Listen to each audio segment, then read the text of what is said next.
السلام عليكم ورحمة الله وبركاته. اخواتي في الله، عاملين ايه؟ يا رب دايما تكونوا بخير. معلش بقى، اعذروني اتأخرت عليكم، بقالي كتير قوي مش بنزل فيديوهات.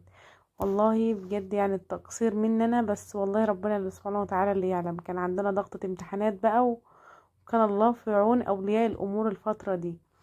طيب، بصوا النهاردة كده هنتكلم عن ايه بقى؟ عن ابسط حاجة واسهل حاجة.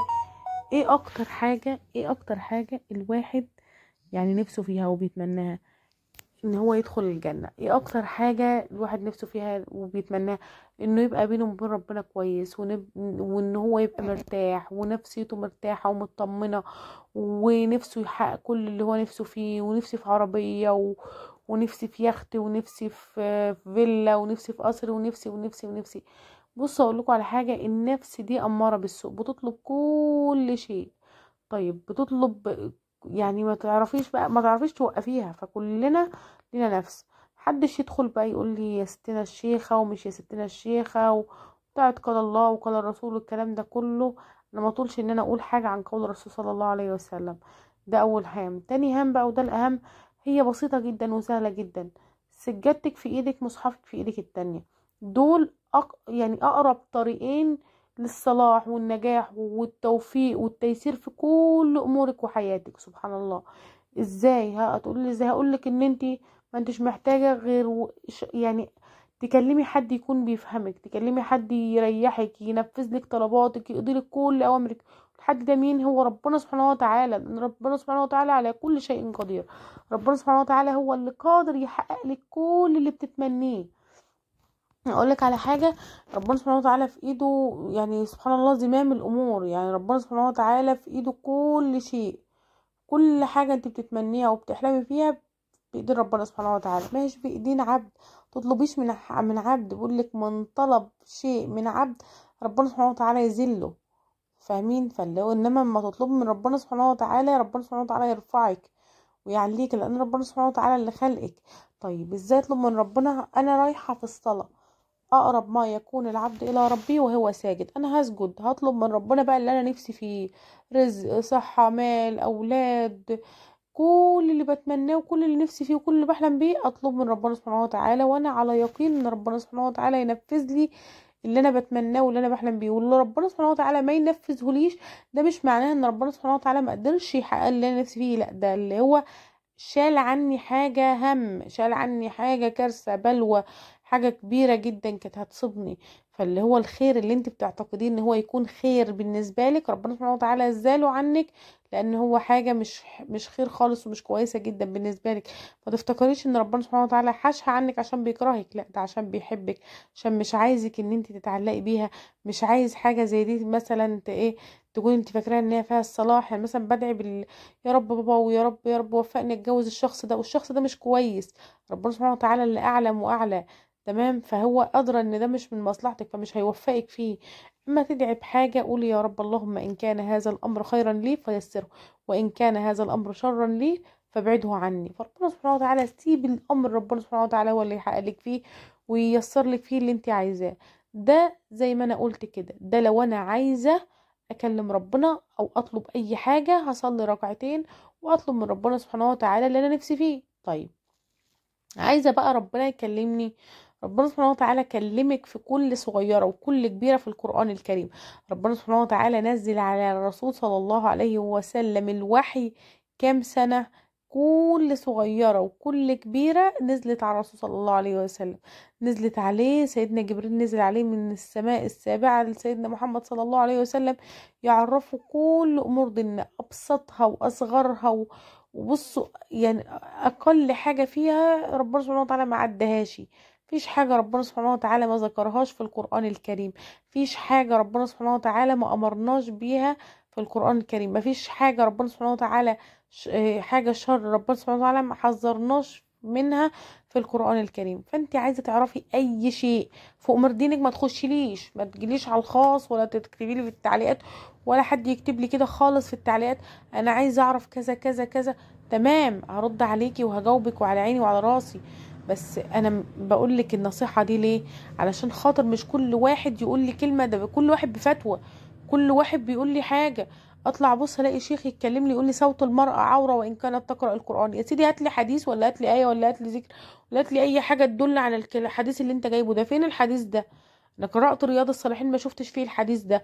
قرأت كتاب ربنا سبحانه وتعالى كله ما فيهوش آية فيها نص كده بتقول ان صوت المرأة عورة. طيب الآية اللي دلت على حاجة زي دي اللي هي قالت ولا تخضعن بالقول، يعني ايه؟ فيطمع الذي في قلبه مرض، يعني ما اطمعش، يعني ايه؟ يعني ما تميعش بالكلام. اتكلم كلامي يكون حد، كلامي يكون واضح وصريح. اتكلم في الموضوع بصوا اللي هو ايه، 1+1=2. اقعدش اتمايس واتدلع واتقطم والكلام ده كله، لا طبعا. ده اللي ربنا سبحانه وتعالى امرنا بيه.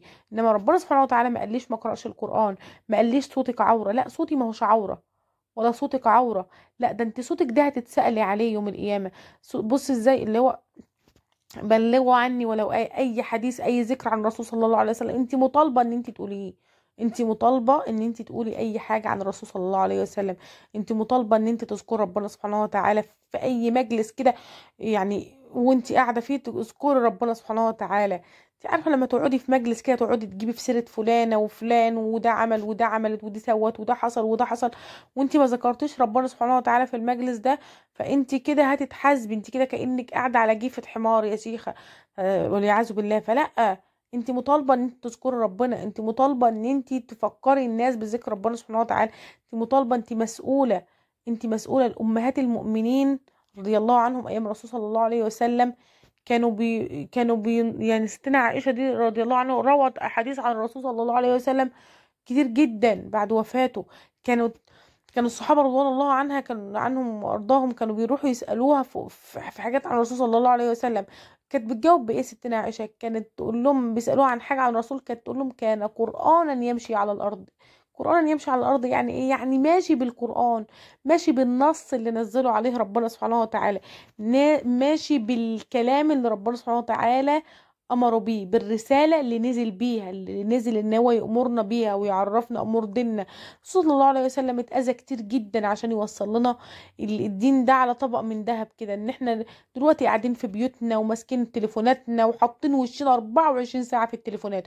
يا ستي خصصي لوقتك ده، ادي ربنا سبحانه وتعالى جزء بسيط من وقتك.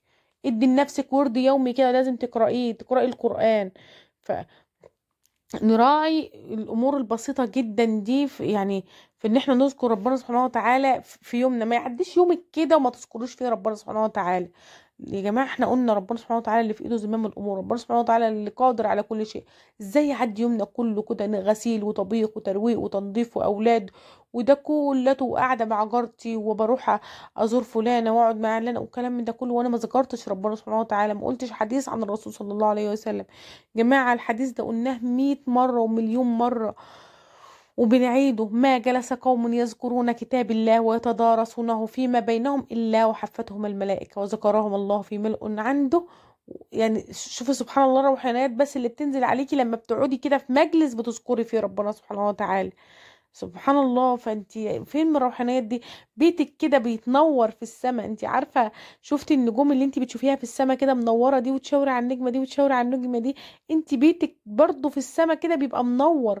بيتك ده بيبقى منور كده في السماء ليه؟ لان طالع منه ذكر، طالع منه كلام عن الرسول صلى الله عليه وسلم.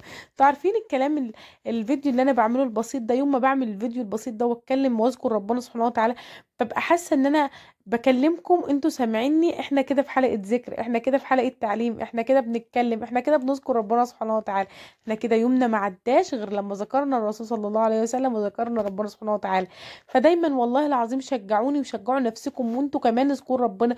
لو مش هتطلعي تتكلمي وتقولي زي اكتبي حديث على صفحتك على الفيسبوك. اكيد كلكم صفحات على الفيسبوك، ماليش صفحات على الفيسبوك. اذكري ربنا مع صاحبتك مع جارتك.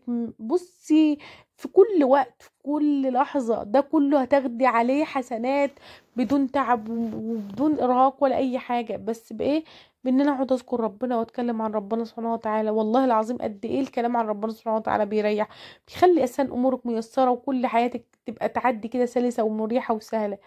وبجد والله اسفه لو طولت عليكم، بس والله العظيم يعني كان نفسي اتكلم معاكم كده ايه اللي هو يعني بالراحه كده كاننا قاعدين كده بنعمل حلقه تعليم وبيتنا كده منور في السماء، ان احنا بنتكلم وبنذكر ربنا سبحانه وتعالى. وجزاكم الله كل خير.